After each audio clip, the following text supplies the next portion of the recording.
Direitos igualitários sempre foram desconhecidos entre mulheres. Patriarcado, diferença salarial, telhado de vidro e direito à vida política são fenômenos muito presentes em suas vidas.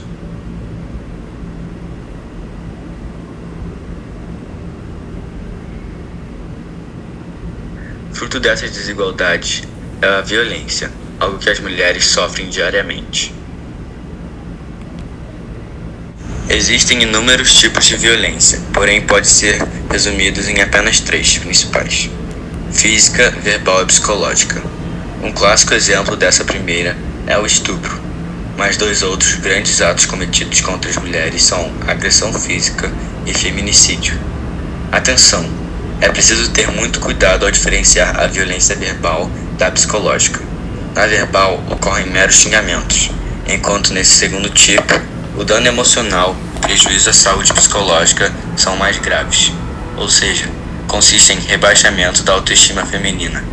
Essa violência é difícil de ser identificada devido à sua forma subjetiva, em que na maioria das vezes vem mascarada de ciúmes, controle, exploração e chantagem por parte do companheiro. No Brasil, ocorre a cada 2 horas um feminicídio, tendo assim, no total, 12 casos de assassinato por dia. A maior parte desses crimes cometidos contra a mulher é praticada por homens que vivem ou viveram com a vítima, sendo namorados, parceiros sexuais, maridos ou até mesmo parentes próximos.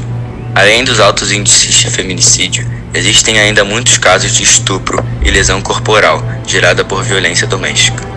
Em 2018, por exemplo, aproximadamente 16 milhões de mulheres brasileiras sofreram algum desses tipos de violência. A partir desses dados, não é surpresa que o Brasil ocupe o 5º lugar no ranking de violência contra a mulher. Mas como dito antes, essa violência não é recente. Pelo contrário, ela acontece desde antes das sociedades que conhecemos sequer existirem. Vejamos, por exemplo, como era a vida da mulher em geral na Primeira República, de 1889 até 1930.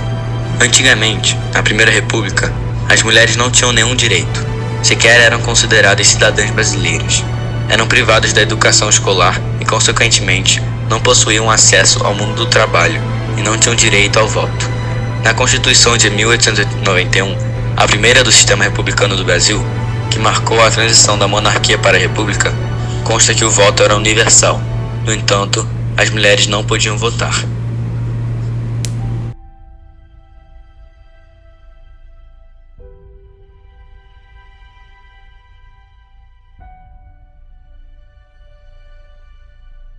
O patriarcado também as afetava muito. Esse conceito descreve a submissão da mulher em relação ao homem, seu pai e mais tarde seu marido. Ou seja, seu papel principal era satisfazer as vontades de seu homem e obedecê-lo, mas também cuidar tanto da casa quanto da criação dos filhos. Spending all their hard-earned money on drink, leaving wives and children, there were always children starving and freezing because in the world of the temperance lecture, it was always winter. Now,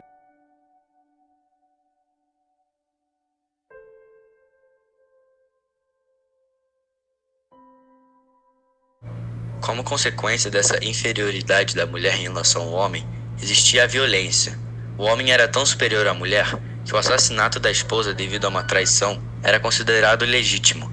Além disso, a violência doméstica não era ilegal, e na visão da população daquela época, ou seja, na visão dos homens, principalmente dos com mais poder político ou aquisitivo, qualquer ato de agressão contra a mulher não era visto como violência, já que era algo normal e natural. Para as mulheres mais humildes, a situação era pior. Além de serem abusadas e violentadas em casa, o mesmo acontecia no ambiente de trabalho. Há empregadas, cozinheiras ou faxineiras das grandes casas. Ao ser assediada pelo patrão, a denúncia era incomum, já que nada seria feito para puni-lo. E para piorar sua situação, era provável que a mulher perdesse seu emprego.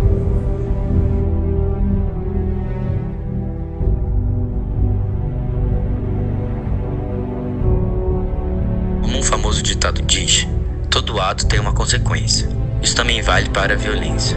Se os direitos das mulheres continuarem a serem violados ou ignorados desse jeito, assim como sua saúde, segurança e direito à vida, como será o futuro?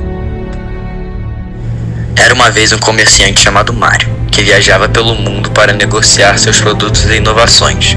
Sua família era grande, mas somente sua filha mais nova e a mais inteligente, Linda, morava com ele e o ajudava.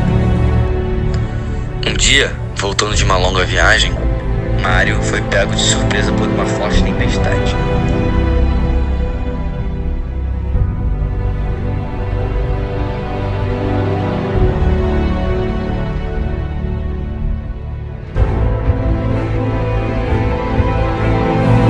Ele passou em frente a um castelo que parecia abandonado. Resolveu buscar nele abrigo. Tocou a campainha, mas ninguém o atendeu. Como a porta da mansão estava aberta, Mário entrou e de cara já sentiu em casa. Acendeu a lareira, abriu uma garrafa de vinho e depois de bebê-la, acabou adormecendo. No dia seguinte, Mário foi acordado por um desconhecido com lindas vestimentas.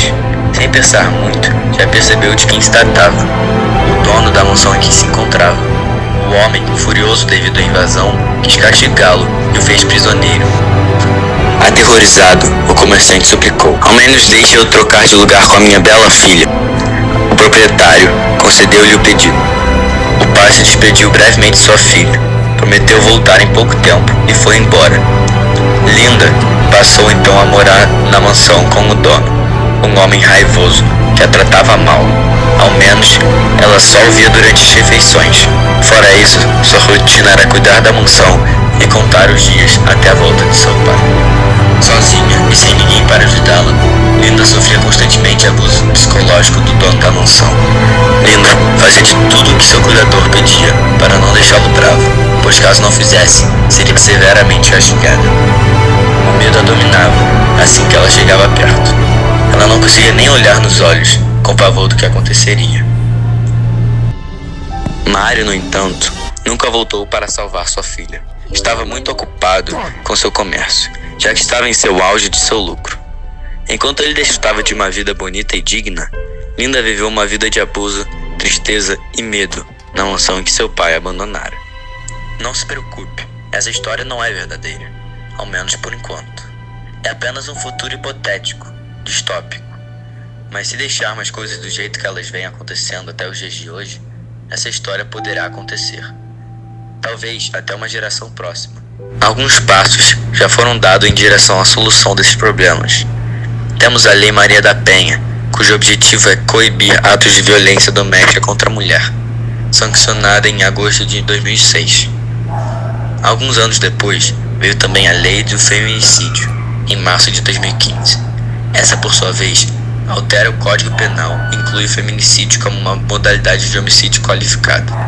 Seu objetivo é impedir, ou pelo menos diminuir, crimes contra pessoas do sexo feminino. Alguns outros aspectos da desigualdade entre mulheres e homens melhoraram ao passar dos anos, sem a necessidade de uma lei. Mas mesmo assim, há muitas coisas a ser mudadas pela frente. Por exemplo, a mulher já tem direito ao voto, adquirido em 1932, 2 anos após o fim da Primeira República, e lugar no mercado de trabalho. Porém, nesse último, a desigualdade persiste. O fenômeno conhecido como telhado de vidro descreve esse aspecto negativo ainda presente na nossa sociedade. Essa metáfora sinaliza a falta de progressão da mulher em uma empresa, ou impossibilidade de alcançar certos empregos, devido a uma barreira invisível que não existe quando o empregado é masculino. Houve melhoras no nosso sistema, mas ainda existem muitas desigualdades e injustiças que devem mudar. Mas o que nós podemos fazer para contribuir? Simples. Você sabe de algum caso de injustiça ou violência contra a mulher? Não existe. Denuncie e ligue 180.